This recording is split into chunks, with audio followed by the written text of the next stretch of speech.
अंत तक ज़रूर सुनेगा। एक दिन आप खुद को परिस्थितियों से घिरा हुआ पाएंगे, अकेला, निहत्था, युद्ध भूमि के बीचों बीच। उस दिन कोई नहीं आएगा, ना तो आपका मनोबल बढ़ाने और ना ही आपका साथ देने। आपको अपना युद्ध स्वयं अकेले ही लड़ना होगा, क्योंकि युद्ध ही आखिरी विकल्प होगा तब आपके पास। और आपकी कहानी वहीं से शुरू होगी।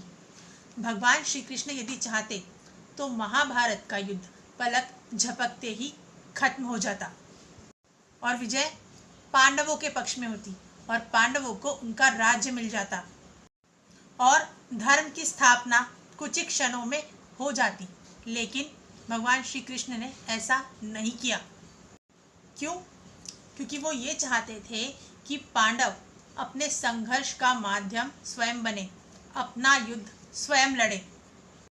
वो ये चाहते थे कि धर्म की स्थापना केवल ईश्वर के चमत्कार या आशीर्वाद का नहीं, बल्कि मानव प्रयास का उदाहरण बने।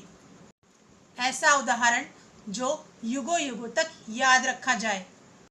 यदि भगवान श्री कृष्ण स्वयं चक्र उठा लेते तो ये धर्म युद्ध ईश्वर के आशीर्वाद का प्रतीक बनता, मानव प्रयास का नहीं। तो यहाँ पर सीखने वाली बात यह है कि समर्पण और कर्म दोनों जरूरी है। ईश्वर के प्रति आपका समर्पण बहुत जरूरी है, लेकिन आप अपने कर्म के प्रति भी निष्क्रिय नहीं रह सकते। आपको अपने हिस्से का युद्ध तो स्वयं ही लड़ना होगा।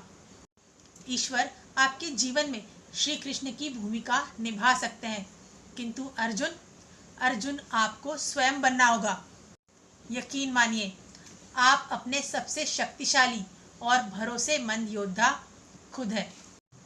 तो भयभीत मत होइए, बनिए अर्जुन और लड़िए अपना युद्ध, क्योंकि ये युद्ध आपको किसी रणभूमि में नहीं बल्कि मनोभूमि में लड़ना है। और आज के समय में सबसे बड़ा युद्ध हम सबके लिए अपने मन से लड़ना ही है। दुनिया को समझाना बहुत सरल है, पर अपने मन को समझाना, खुद को समझाना बहुत कठिन। जो मन के बहकावे में आ गया वो भटक गया, और जिसने अपने मन पर विजय पा ली, समझो उसने सब पर विजय पा ली। जय श्री कृष्णा।